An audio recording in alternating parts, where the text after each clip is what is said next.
Selamat pagi, Shalom. Dalam ayat yang sangat terkenal dalam buku Filipi dikatakan, nyatakanlah segala keinginanmu kepada Tuhan. Saudara, ini sangat penting. Sering sekali kita tidak berani menyatakan keinginan kita karena kita anggap itu terlalu besar. Atau kadang-kadang kita anggap sesuatu yang tidak rohani. Contoh, kita pengen punya rumah besar, kita pengen jalan-jalan. Itu bukan urusan kita untuk mengatakan itu rohani atau tidak rohani. Bukan juga urusan kita itu mengatakan besar atau kecil. Yang Tuhan katakan, nyatakan segala keinginanmu. Saudara, keinginan kita berbeda-beda, impian kita berbeda-beda. Itu sama seperti prasmanan yang Allah siapkan. Tapi tiap orang punya keinginan yang berbeda-beda. Pagi hari ini, jangan batasi doa kita.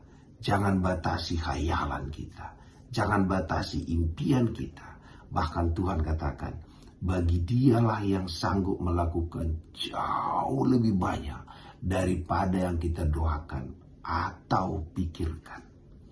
Karena itu jangan batasin apapun doa kita. Mungkin dalam pikiran kita tidak masuk di akal. Mungkin dalam pikiran kita sesuatu yang mungkin kurang rohani. Apapun itu yang Tuhan katakan, nyatakan semua. Biarkan Tuhan yang memilih yang mana yang mau Dia kabulkan kepada kita. Saya pernah berdoa biar saya bisa pegangin kepala orang barat. Dan Tuhan kabulkan. Itu bukan doa yang sangat rohani. Saya juga berdoa keliling dunia. Waktu gak bisa bahasa Inggris, Tuhan juga kabulkan. Dan mungkin banyak juga doa-doa kita yang menurut kita waktu mendoakannya pun kita tertawa. Tetapi Tuhan inginkan kita menyatakan semua keinginan kita itu. Masuk di akal, tidak masuk di akal, kelihatan atau tidak kelihatan. Kita nyatakan semua itu kepada Tuhan. Dan dikatakan mengucap syukur atas apa yang kita minta itu.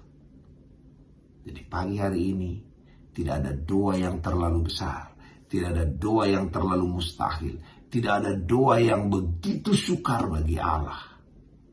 Dia hanya minta nyatakan keinginanmu dan mengucap syukur di situ.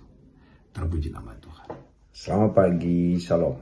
Dalam buku Yesaya dikatakan bahwa Dia sendiri berjalan di depan kita, meratakan gunung-gunung dan mematahkan palang besi dan pintu tembaga.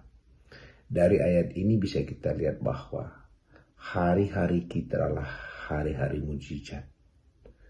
Karena dikatakan Dia sendiri hendak berjalan di depanmu meratakan gunung-gunung. Akan ada gunung-gunung yang diratakan. Akan ada palang besi pintu tembaga yang diterobos. Jadi jangan tangisi hari-hari yang ada di depan kita. Memang hidup kita adalah hidup penuh dengan mujizat. Jadi bukan lagi dikatakan hidup penuh dengan tantangan. Karena mujizat hanya terjadi di waktu ada masalah. Mujizat hanya terjadi di saat ada krisis di sana. Dan Tuhan katakan, Dia memanggil kita dari kegelapan kepada terangnya yang penuh dengan keajaiban. Jadi memang tak ada pilihan lain. Hidup kita adalah hidup karena mujizat. Maka kita diminta Tuhan selalu hidup oleh iman. Kenapa hidup oleh iman? Hidup oleh percaya akan apa yang Allah kerjakan setiap hari dalam hidup kita. Itu bukan pilihan.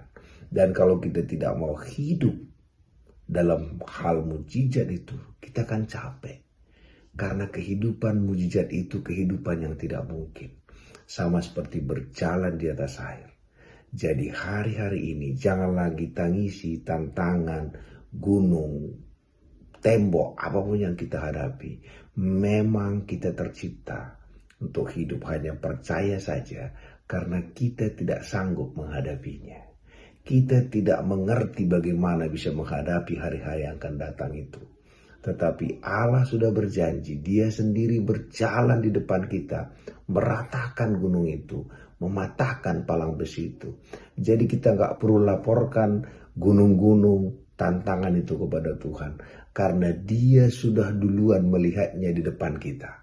Bagian kita apa? Kita bersyukur, dan yang kita lihat bukan lagi gunung-gunung itu, bukan lagi tembok itu, yang kita lihat yang berjalan di depan kita, yaitu Yesus Kristus. Karena itu fokuslah melihat Yesus yang sudah meratakan gunung-gunung, mematahkan palang besi dan pintu tembaga yang selalu berjalan di depan kita.